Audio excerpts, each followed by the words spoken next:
하나님을 믿는 믿음으로 나의 왕, 나의 아버지 되시는 하나님을 예배하는 우리 존귀한 예배자 여러분들을 주님의 이름으로 환영하고 축복하고, 우리 하나님을 참되게 예배하는 우리에게 하나님께서 귀한 은혜 허락하여 주시되 말씀을 통하여 우리의 믿음을 새롭게 해주실 줄로 믿습니다.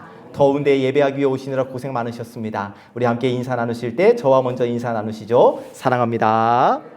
사랑합니다. 축복합니다. 축복합니다. 가까이 계신 분들과 인사 나누시고요. 사랑합니다. 축복합니다. 사랑합니다. 축복합니다. 멀리 계신 분들과도 인사합시다. 사랑합니다. 축복합니다. 감사합니다. 잘 오셨습니다. 우리 남성분들보다 여성분들이 명품에 좀 관심이 많으시죠? 명품 좋아하세요? 네, 싫어하는 사람은 없겠죠. 사실 저는 명품에 대해서는 잘 몰라요. 뭐가 비싼 브랜드고 뭐가 명품이고 사실 이런 거 잘 모릅니다. 명품과 관련해서 재밌는 이야기가 하나 있죠. 어떤 사람이 가방을 들고 있을 때 그 가방이 진짜인지 가짜인지는 비가 오는 날 드러난다.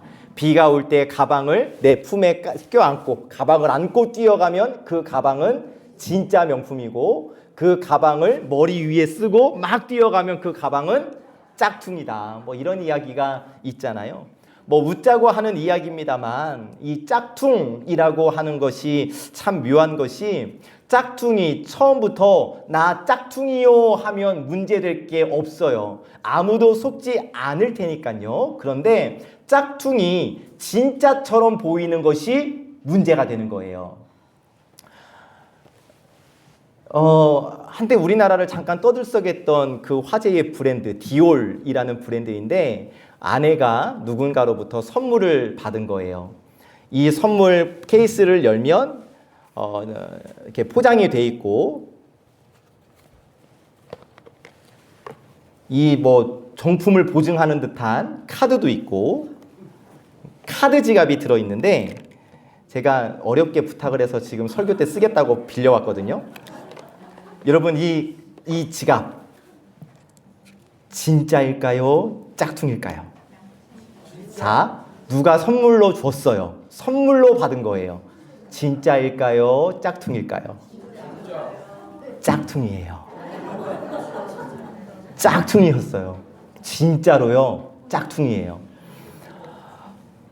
사진으로도 이렇게 표를 해놨는데 뭐 별게 다 써 있어요. 그런데 인터넷을 찾아보니까 묘하게 다르더라고요. 그래서 결정을 했어요. 아, 이것은 짝퉁이구나. 짝퉁을 받은 거구나. 모양 색깔 정말 비슷하고 로고도 똑같이 붙어져 있고 뭐 진짜 카드까지 들어 있었단 말이죠. 그래서 잘 만든 짝퉁은 웬만큼 봐서는 진짜인지 가짜인지 구별하기가 어려워요. 그런데 여러분, 우리의 믿음에도 진품이 있고 짝퉁이 있다는 거예요. 지난 몇 주 동안 우리는 신앙에서 가장 기본이 되는 예배를 점검해 보았고, 지난주부터는 우리의 믿음을 생각하기 시작했는데, 지난주에 우리는 천국을 믿으십니까? 라는 제목의 말씀을 나누었어요. 우리가 정말 천국을 믿고 있는지, 이 땅이 전부가 아니라는 것을 믿고 있는지, 그리고 천국을 믿는 사람이라면 오늘을 어떻게 살아야 하는지에 대한 말씀을 나누었고, 오늘은 그러면 내가 가지고 있는 믿음은 어떠한 믿음인가를 함께 생각해 보려고 합니다. 여러분, 우리가 보통 나는 교회 다닙니다, 내 종교는 기독교입니다 라고 말할 때 이 말에는 나는 믿는 사람입니다 라는 의미가 포함이 되어져 있어요. 그렇죠. 우리 모두는 예수 그리스도를 주로 고백하는 기독교를 종교로 가지고 있고 너무 좋은 송암교회에 다니는 사람들, 그래서 우리 모두는 다 믿는 사람들이에요. 혹시 이 자리에 저 믿지 않습니다 하시는 분은 한 분도 안 계실 거예요. 우리 모두는 믿는 사람들이에요. 그런데 나는 믿는 사람이야 라고 했을 때에 우리 모두가 다 똑같은 믿음은 아닐 거예요. 왜냐? 사람은 누구나 다 자기 방식대로 생각하기 때문에. 같은 일을 보고도 생각이 다르고, 같은 음식을 먹어도 다 입맛이 다르고, 좋아하는 것과 싫어하는 것이 다 달라요. 그래서 우리는 살아가면서 얼마든지 나는 이렇게 생각합니다. 나는 이것이 좋습니다. 라고 말할 수 있어요. 여기서 한 가지 질문을 드려봤을 때 여러분, 그러면 우리의 믿음도 그렇게 내 마음대로 해도 되는 것일까요? 나는 하나님을 이렇게 생각해. 나는 이 정도까지만 믿으면 된다고 생각해. 내 생각에 하나님은 이런 분이야. 나도 모르는 사이에 하나님을 나에게 맞춰버릴 수가 있어요. 하나님을 믿어요. 안 믿는 건 아니에요. 하나님을 믿기는 믿는데 하나님께 나를 맞추어 드리는 것이 아니라 나에게 하나님을 끌어와요. 하나님을 나에게 맞추어요. 그런데 그런 믿음을 가진 이들에게 오늘 하나님께서 강하게 말씀하시는 겁니다. 네 마음대로 믿는 것은 짝퉁 믿음이다. 여러분, 앞에서 제가 설교하는 목사라고 해서 제 믿음이 자동으로 좋은 것은 아닐 것입니다. 제가 매주 설교를 하고 거의 모든 시간을 성경책 앞에 두고 설교를 준비하고 성경을 연구한다고 해서 제 믿음이 언제나 바른 믿음은 아닐 거예요. 그러기에 저는 항상 말씀 앞에서 끊임없이 제 믿음을 점검해야겠죠. 나는 정말 하나님을 믿고 있는가? 아니면 내가 믿고 싶은 하나님을 믿고 있는가? 여러분도 마찬가지예요. 나는 하나님을 믿고 있는가? 아니면 내가 믿고 싶은 하나님을 믿고 있는가? 여러분, 우리의 믿음은 신앙생활의 한 부분 정도가 아니라 우리의 신앙 전체가 믿음에서 시작되는 것 아니겠어요? 하나님을 믿기 때문에 예배하고, 믿기 때문에 기도하고, 믿기 때문에 말씀 보고, 믿기 때문에 천국을 소망하잖아요. 그러면 여러분, 우리가 이왕 믿는 거 제대로 믿어야 하지 않겠습니까? 진짜 믿음이어야 하지 않겠습니까? 명품 믿음이어야 하지 않겠습니까?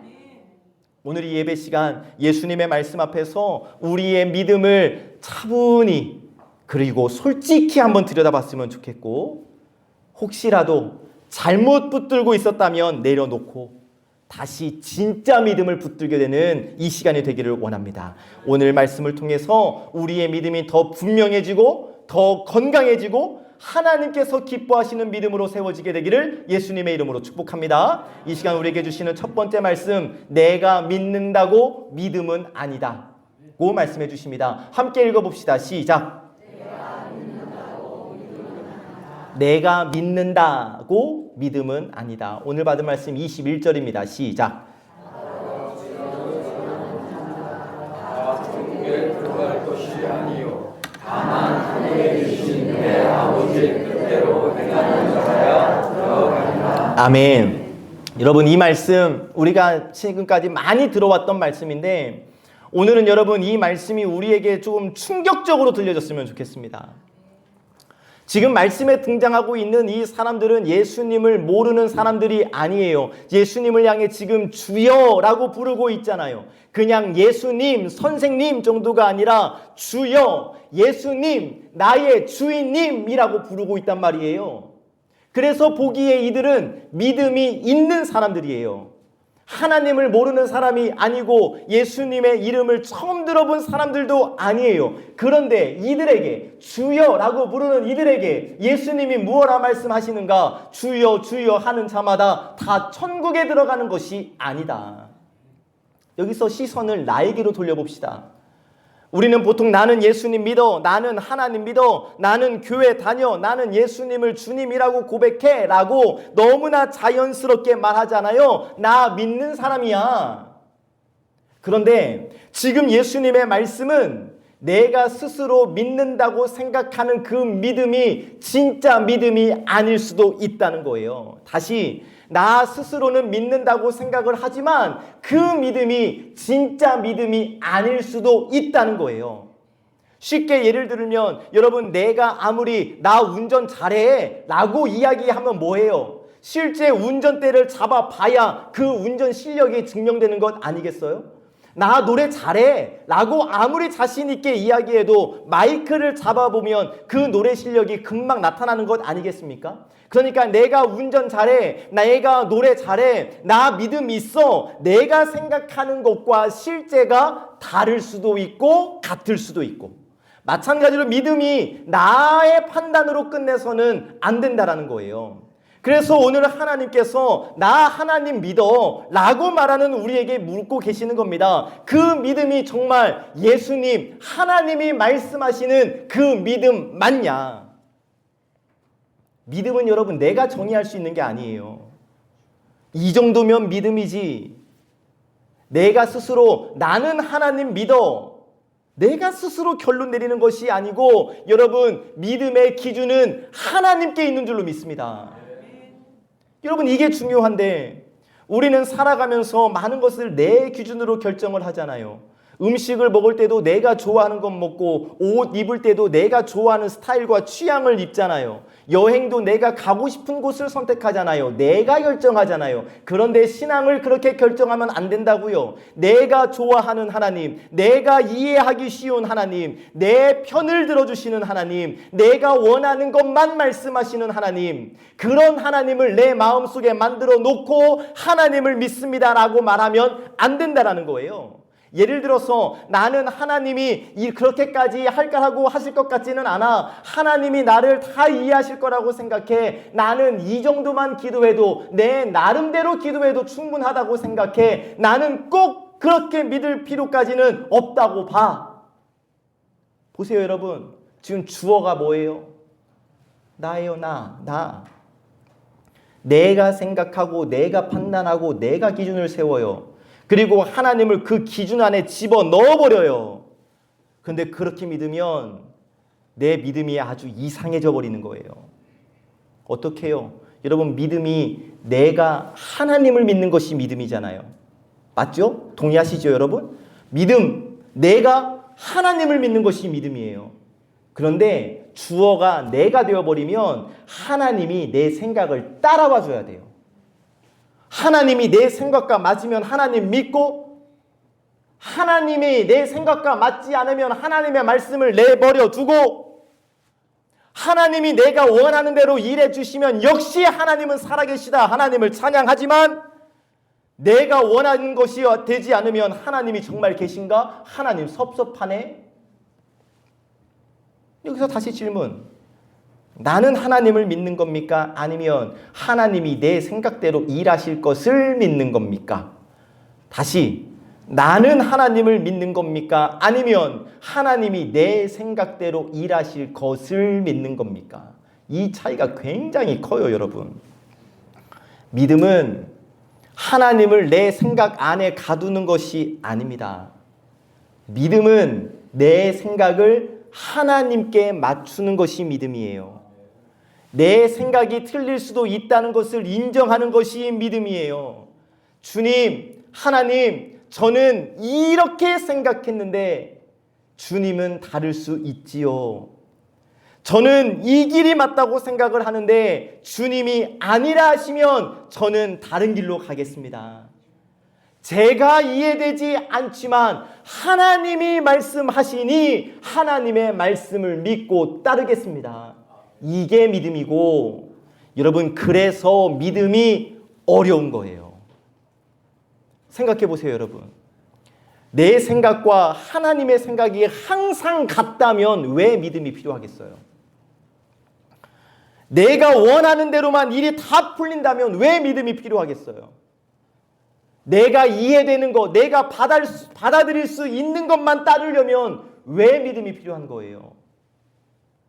여러분 믿음은 내 생각과 하나님의 말씀이 다를 때 내 믿음이 진짜 믿음인가 짝퉁 믿음인가가 드러나는 겁니다.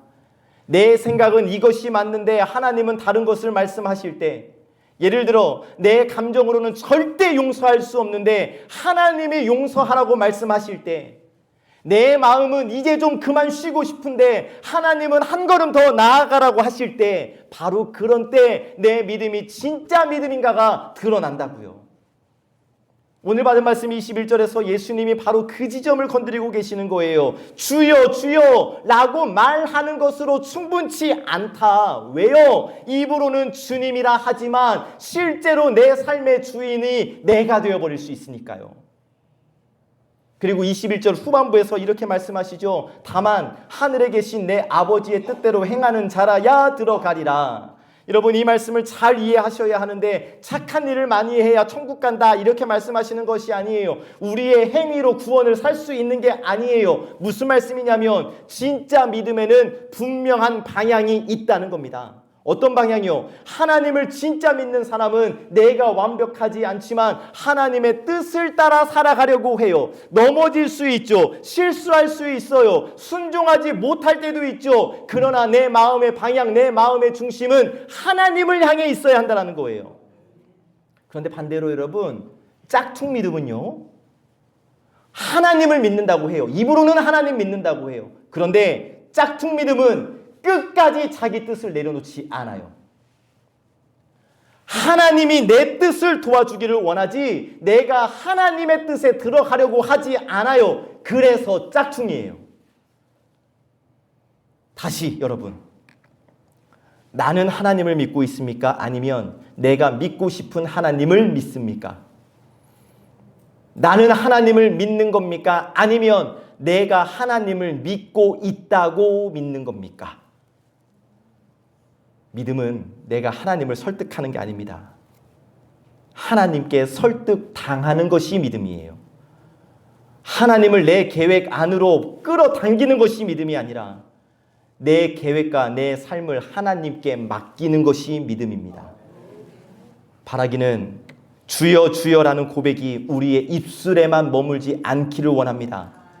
그 고백이 우리의 선택과 삶으로 이어지고 판단으로 이어지기를 원합니다. 주님, 제가 주인이 아닙니다. 주님이 제 삶의 주인이십니다. 여러분, 이 믿음, 이 고백이 진짜 믿음을 소유한 우리의 고백이 되기를 주님의 이름으로 축복합니다. 두 번째 주시는 말씀, 많이 한다고 진짜가 아니다고 말씀하십니다. 함께 읽어봅시다. 시작. 아멘. 많이 한다고 진짜가 아니다. 22절, 23절 좀 길지만 함께 읽어봅시다. 시작. 그날에 많은 사람이 나더러 이르되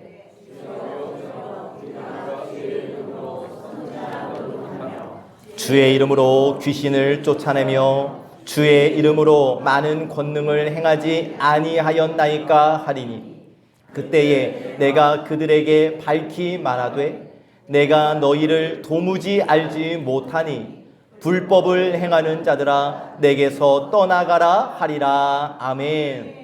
많은 사람이 주의 이름으로 선지자 노릇을 했어요. 주의 이름으로 귀신을 쫓아냈고 주의 이름으로 많은 권능을 행했대요. 오늘 우리 교회 안의 표현으로 좀 바꾸어 보면 예배도 열심히 드리고 기도도 많이 하고 봉사도 하고 헌금도 하고 교회 모든 일에 앞장서서 다른 사람이 보기에는 우와 진짜 믿음 좋다 라는 말을 들을 만한 사람이라는 거예요. 그런데 예수님이 뭐라 말씀하십니까? 내가 너희를 도무지 알지 못한다. 우리가 신앙생활을 하다 보면 어느 순간 나도 모르는 사이에 내가 무엇을 했는가로 내 믿음을 판단할 때가 있어요. 그래도 나는 주일 예배 빠지지 않잖아. 나 새벽 기도하는 사람이야. 나 교회에서 봉사 많이 하고 있어. 나 헌금도 해. 나 직분 받았어. 내가 송암교회 10년, 20년, 30년, 40년 다녔어. 맞아요. 잘하고 계세요. 그런데 예수님이 말씀하시는 것은 그런 것들, 주일에 빠지지 않고 봉사하고 직분받고 헌금하고 이런 것들은 믿음의 열매이지 그것이 믿음을 증명하는 것은 아니다. 다시 믿음의 열매가 믿음 자체가 될 수는 없다는 거예요. 여러분, 우리의 신앙도 겉으로는 신앙적인 모습이 많을 수 있어요. 그런데 그 모습의 중심에 예수님이 계신지 아니면 나의 습관과 체면과 사람들의 인정인지 구분할 수 있어야죠. 이 말씀은 여러분 저희가 정말 조심해야 할 부분입니다. 저는 설교해요. 예배를 인도하는 사람이에요. 필요에 따라 여러분들을 신방하고 여러분들을 위해 기도하고 교회 전체를 위해서 늘 항상 고민을 합니다. 그런데 여러분 어때요? 저 믿음 좋아 보이나요? 이런 일을 한다고 해서 제 믿음이 좋다고 여러분 증명할 수 있는 걸까요? 아니라는 거예요, 여러분.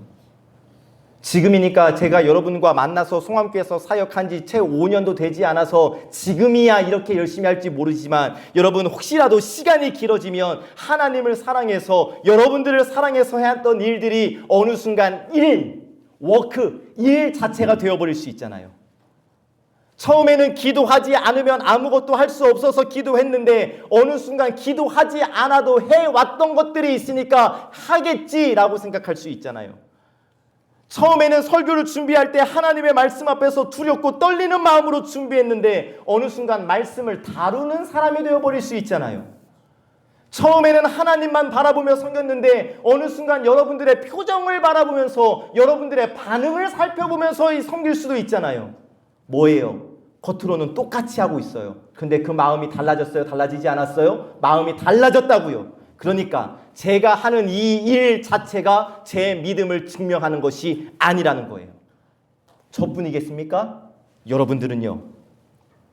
교회 생활이 오래될수록 익숙한 것들이 많아지죠. 예배 순서, 찬송, 기도할 때 쓰는 표현들, 교회에서 어떻게 행동해야 하는지 너무나 익숙해요. 그런데 익숙해서 잘하는 것과 믿음이 진짜 믿음인가 하는 것은 다른 문제라고요. 다시 신앙생활 오래 한 것과 예수님을 믿는 믿음이 진짜인 것은 다른 문제라고요. 지금 이 자리에 신앙의 연수로 신앙의 선배님들이 계셔서 이 말씀을 하는 게 솔직히 좀 조심스러웠습니다. 그러나 하나님의 분명한 말씀이기에 선포합니다. 여러분, 교회 오래 다니셨어도 그 믿음 짝퉁일 수 있어요. 장로, 권사, 집사, 직분은 받았는데 기도는 줄어들고 성경 1독, 10독, 20독 했는데 말씀 앞에서 내 생각을 내려놓지 못하고 설거지하고 식사, 봉사하고 청소했는데 사람을 사랑하는 마음은 메말라가고 여러분 빨리 고치셔야 돼요. 다시 말씀을 보시면 지금 말씀에 등장하는 사람들 자기가 한 일을 굉장히 많이 말하고 있어요. 조금 더 느낌을 살려볼까요? 우리가 선지자 노릇을 했습니다. 우리가 귀신을 쫓아냈습니다. 우리가 권능을 행했습니다. 제가 지금 어떻게 강조하고 있습니까? 우리가. 지금 이들이 예수님께 내세우고 있는 것은 우리가 내가 얼마나 했는가를 말하고 있어요. 그런데 예수님이 무엇라 말씀하십니까? 내가 도무지 너희를 알지 못한다. 여러분 우리 모두 다 천국 갈 거 믿으시잖아요. 우리 지난주에 그렇게 고백했죠. 우리가 하나님 앞에 설 때에 하나님 제가 송암교회를 40년 넘게 다녔습니다. 하나님 제가 송암교회 목사였고 장로였고 권사였습니다. 하나님 제가 새벽 예배 빠지지 않은 사람입니다 라고 말할 수 있을까요? 무슨 말씀이냐면 교회 다닌 연수가 우리의 직분이 우리를 구원하는 것이 아니라는 말씀입니다. 우리의 섬김과 헌신이 공로가 되어 천국 문을 열 수 있는 게 아니라는 겁니다. 우리의 구원은 오직 예수 그리스도의 은혜로 주어지는 줄로 우리는 믿습니다. 무슨 의미냐? 우리의 모든 신앙생활은 어떠한 자격을 쌓는 일이 아니라 이미 받은 은혜에 대한 응답이어야 한다는 거예요. 내가 이렇게까지 하니까 하나님이 나를 인정해 주셔야 합니다. 여러분 이것은 하나님과 거래하자는 거고요. 내가 장로니까 권사니까 집사니까 하나님이 나에게 이렇게 해 주셔야 합니다. 하나님과 딜하자는 거고요. 진짜 믿음은 이렇게 하는 것이 아니라 진짜 믿음은 주님이 저를 구원해 주셨기에 제가 감사해서 이 일을 합니다. 그러면 봉사를 해도 출발이 다르죠. 같은 헌금을 드려도 마음이 달라요. 같은 예배를 드려도 중심이 다르겠죠. 무엇입니까? 우리 신앙에서 가장 중요한 것은 내 마음의 중심이 어디에 있는가? 바라기는 우리의 예배가 습관만 되고, 기도가 형식만 되고, 봉사가 역할만 되고, 직분이 이름만 남지 않게 되기를 원합니다. 내가 무엇을 많이 해서가 아니라 예수님을 믿고 예수님을 사랑하기 때문에 예배하고, 예수님을 의지하기 때문에 기도하고, 예수님의 은혜에 감사하는 마음으로 섬김의 자리에 서게 되기를 원해요. 많이 했다고 진짜가 아니에요. 그러나 예수님을 진짜 믿고 진짜 사랑하면 우리의 삶에 그 믿음의 열매가 나타나게 될 줄로 믿습니다. 세 번째 주시는 말씀, 진짜 믿음은 말씀 위에 집을 짓는다고 말씀해 주십니다. 함께 읽어봅시다. 시작. 진짜 믿음은 말씀 위에 집을 짓는다. 이제 예수님이 두 사람의 경우를 비유로 말씀해 주시는데요. 24절과 26절 말씀 이어서 같이 읽어봅시다. 시작.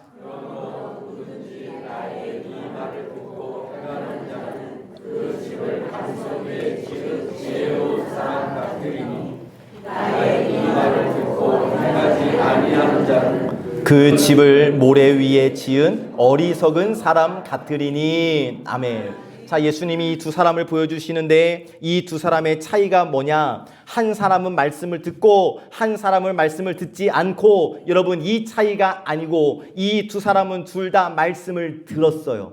그런데 한 사람은 들은 말씀을 삶으로 가져갔고 한 사람은 말씀을 들은 것으로 끝내버렸어요. 자, 우리가 예배를 드리고 있습니다. 거의 30-40분 동안 설교 말씀, 하나님의 말씀을 들어요. 자, 그러면 이렇게 예배 자리에 앉아서 말씀을 듣고 있다고 해서 내 믿음이 진짜 믿음인가? 아니라는 겁니다. 앞에서 보면 많은 분들이 적으세요. 많이 적고 계셔요. 첫째, 내가 믿는다고 믿음은 아니다. 둘째, 많이 한다고 진짜가 아니다. 이렇게 적고 또 은혜되는 포인트와 깨닫게 되는 말씀들을 적어요. 좋아요. 잘하고 계시는 거예요. 저는 적으면서 설교 듣는 것을 권해드리고 싶어요. 그런데 기억하실 것이 뭐냐면 그 적는 행위가 말씀 듣는 것의 전부는 아니라는 거예요. 설교를 잘 정리해서 적는 것과 말씀을 내가 믿고 붙드는 것은 다른 문제라는 거예요. 그러면 어떻게 해야 하는가? 오늘 말씀을 들었으면 내 생각 하나가 바뀌고 내 말 하나가 바뀌고 내 선택이 바뀌고 순종을 시작해야 한다는 겁니다. 그래야 말씀을 들었다라는 거예요. 우리 예수님, 내 말을 잘 적는 사람을 반석 위에 지은 사람이라고 하지 않으시고 나의 이 말을 듣고 행하는 자가 반석 위에 집을 지은 사람이라고 분명히 말씀하시잖아요. 여러분, 제가 여러분들에게 제일 강조하는 게 두 개가 있습니다. 뭡니까? 기억하시겠습니까? 기도와 말씀 묵상이에요. 계속 강조해드리고 있어요. 특별히 오늘 이 말씀 묵상, 큐티에 대해서 좀 생각을 해보면 감사하게도 꾸준히 잘 해주시는 분들이 계십니다. 매일 말씀을 묵상하고 짧게라도 그 말씀을 붙들고 하루를 살아가시는 분들이 있다는 것을 알고 있고 정말 감사해요. 때로는 유튜브에 올라온 설교를 들으시고 때로는 제 목소리가 안 좋으면 목사님 어디 아프신 거 아닌가 전화도 주시고 막 이런 분들이 있어요. 저 너무 감사해요. 그런데 여러분, 그렇게 강조했는데도 아직 안 하시는 분들이 있어요. 너무 속상합니다. 때로는 저 스스로 이렇게 생각해요. 제가 성격이 참 못난 사람이라, 아니 내가 이렇게 말씀을 전하고 그렇게 강조하는데도 성도들의 신앙에 변화를 주지 못하고 있다면, 내 설교와 내 권면이 여러분들을 변화시키지 못하고 있다면 목사 맞나? 난 뭐 하는 사람인가? 아니 얼마나 설교를 못하면 성도들이 변하지 않는다는 거야?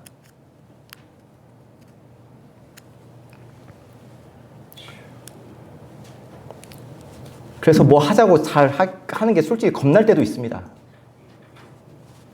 그러나 그럼에도 하나님의 뜻과 하나님의 말씀이기에 또 선포합니다.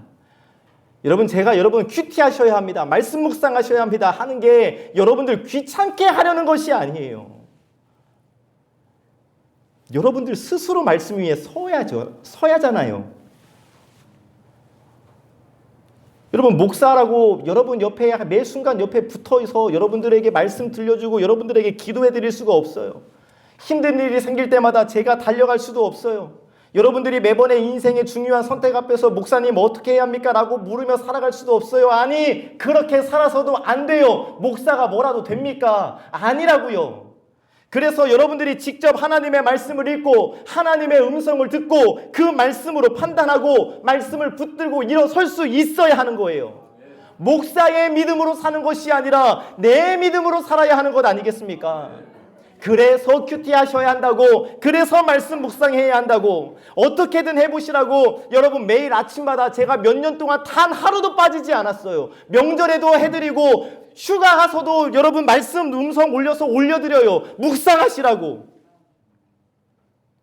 또 그것도 힘드시면 이 주일 설교 들은 말씀이라도 붙잡읍시다 하면서 여러분 그 주일에서 일상으로 한 페이지 만들어서 드리잖아요. 제 하소연하는 게 아니고, 여러분, 우리가 주일 하루만 사람들이 아니고 주일에 말씀을 듣고 월요일부터 세상 속에서 살아갈 때 직장에 문제 있고 사람 때문에 마음이 상할 때가 있고 경제적인 걱정이 생길 때도 있고 자녀 문제로 마음이 심란할 때도 있고 예상하지 못한 문제들이 찾아오는데 그때 여러분 뭘로 버티시려고 하시는 거예요? 첫째, 둘째, 셋째, 이것 가지고는 일주일 못 버텨요. 매일마다 오늘 하나님이 나에게 무엇라 말씀하시는지를 내가 직접 들을 수 있어야 하는 거예요. 말씀 묵상, 성경 읽었다 체크하는 게 아닙니다. 큐티책 빈칸 채우는 게 아닙니다. 하나님, 오늘 이 말씀으로 나에게 무엇을 말씀하십니까? 그리고 한 걸음 더 나아가야 하는 거예요. 그러면 오늘 제가 어떻게 살아야 하겠습니까? 거기까지 나아가야 묵상인 것이요. 아침 예배 나와서 설교 한번 들었다고, 혹은 유튜브로 아침 예배 설교 들으면서 첫째, 둘째, 셋째 큐티책에 적었다고 묵상했다는 게 아니라, 설교 들은 걸로 완료, 이게 묵상했다는 것이 아니라 이 말씀으로 오늘 저는 어떻게 살아야 합니까? 까지 나아가야 진짜 큐티 묵상을 하는 거예요. 그러면 저는 하나님께서 저를 통해 왜 여러분들에게 그토록 말씀 묵상하라고 큐티하라고 명령하시는 것일까? 25절 말씀입니다. 시작. 비가 내리고 창수하고 바람이 불어 그 집에 부딪히되 무너지지 아니하나니 이는 주추를 반석에 놓은 까닭이요. 아멘. 비가 내리고 창수가 나고 바람이 불어 그 집에 부딪혀요. 비가 와요. 비바람이 불어요. 반석 위에 집을 지은 사람에게도 왔고 모래 위에 집을 지은 사람에게도 왔어요. 믿음이 있다고 비가 피해가지 않는다는 거예요. 예수님을 믿는다고 고난이 없는 게 아니라는 거예요. 기도 많이 한다고 아픔이 생기지 않는 게 아니라는 거예요. 무슨 말씀인가? 진짜 믿음과 가짜 믿음의 차이는 비가 오냐 안 오냐 이 차이가 아니라 비바람이 불었을 때 무너지느냐 버티느냐에 따라서 진짜 믿음이냐 짝퉁 믿음이냐가 구분된다라는 사실. 어디에 기초가 무엇이냐, 무엇 위에 집을 세웠느냐가 중요하다는 사실이에요. 자, 여러분 생각해 봅시다. 의정부에 엄청난 폭풍이 붑니다. 우리 교회에도 불었습니다. 여러분, 우리 교회 지하 인테리어 기깔나게 해놨는데 그 인테리어가 비바람을 막아줄 수 있어요? 여러분, 좋은 음향 장비, 조명도 해놨는데 이런 것들이 비바람으로부터 우리 교회를 지켜줄 수 있는 겁니까? 아니요. 기초가 튼튼하기 때문에 우리 교회가 무너지지 않는 거예요. 우리 인생도 마찬가지예요, 여러분. 내가 헤어스타일을 어떻게 하고 안경을 어떤 스타일하고 옷을 어떻게 입고 이것이 인생의 비바람으로부터 나를 지켜주는 것이 아니고 하나님의 말씀이 나를 지켜준다고요. 그래서 큐티하자는 거예요. 그래서 말씀 읽자는 거예요. 평소에는 다 비슷해 보이잖아요. 예배드리고 찬양하고 봉사하고 교회 생활하지만 인생이 흔들릴 때 진짜 기초가 드러나는 법이니 말씀 위에 집을 지어보자는 겁니다. 아, 하나님이 나에게 두려워하지 말라고 말씀하셨다. 하나님이 나를 항상 떠나지 않는다 약속해 주셨다. 임마누엘 약속을 주셨다. 말씀 묵상한 사람만 누릴 수 있거든요. 저는 앞으로 계속 큐티 강조할 거예요. 잔소리라고 해도 어쩔 수 없어요. 왜냐? 비바람이 불 때 여러분들이 무너지지 않기를 바라기 때문입니다. 목사가 없어도, 누군가가 손을 잡아주지 않아도, 세상 사람 다 무시하고 멸시해도 말씀 구절 하나 붙들고 일어설 수 있는 힘을 여러분들이 누리기를 원하기 때문이에요. 설교 듣는 것으로 만족하지 마셨으면 좋겠습니다. 적는 것으로 끝내지 마셨으면 좋겠습니다. 들은 말씀, 적은 말씀을 내 것으로 만드시기를 바라요. 용서하라는 말씀 들었으면 용서하셔야지요. 기도하라는 말씀 들으셨으면 기도하셔야죠. 염려하지 말라 말씀하셨으면 그 염려 하나님께 맡기셔야죠. 말씀은 적었다고 들었다고 반석이 되는 것이 아니고 그 말씀 위에 내가 서야 반석이 되는 거예요. 바라기는 비가 오고 바람이 불고 창수가 밀려와도 여러분 흔들릴지라도 끝내 무너지지 않는 믿음의 소유자, 말씀 위에 기초를 두고 말씀을 기준으로 진짜 믿음으로 살아가는 우리 송암의 모든 예배자 되시기를 예수님의 이름으로 간절히 축복합니다. 말씀을 정리합니다. 나는 진짜 믿음입니다 라고 말한다고 해서 내 믿음이 진짜는 아니에요. 하나님이 인정해 주셔야죠. 반석 위에 세운 집, 평소에는 모래 위에 지은 집과 별반 차이가 없었을 거예요. 그러나 비가 오고 상수가 나고 바람이 부딪히니까 다 드러나 버렸네요. 기초가 증명됐어요. 우리의 믿음도 마찬가지예요. 사랑하는 여러분, 내 믿음이 진짜라는 것을 삶으로 증명하며 사시기를 주의 이름으로 축복합니다. 어떻게 하실 거예요? 여러분, 내 뜻대로 되지 않아도 하나님을 신뢰하는 거예요. 용서하고 싶은 마음이 들지 않아도 하나님이 말씀하셨으니까 용서하는 거예요. 손해를 볼지라도 정직을 선택하는 거예요. 힘들 때 사람 붙들고 사람 찾는 것이 아니라 하나님을 찾는 거예요. 매일 말씀을 붙들고 살아가는 거예요. 이게 정말 내 믿음이 진짜 믿음이라는 것을 삶으로 보여주는 방법이에요. 한마디로 진짜 믿음은 내 말로 증명되는 것이 아니라 순종으로 증명된다는 겁니다. 내 마음대로 믿지 맙시다. 말로만 믿는다고 하지 맙시다. 진짜 믿음으로 살아봅시다.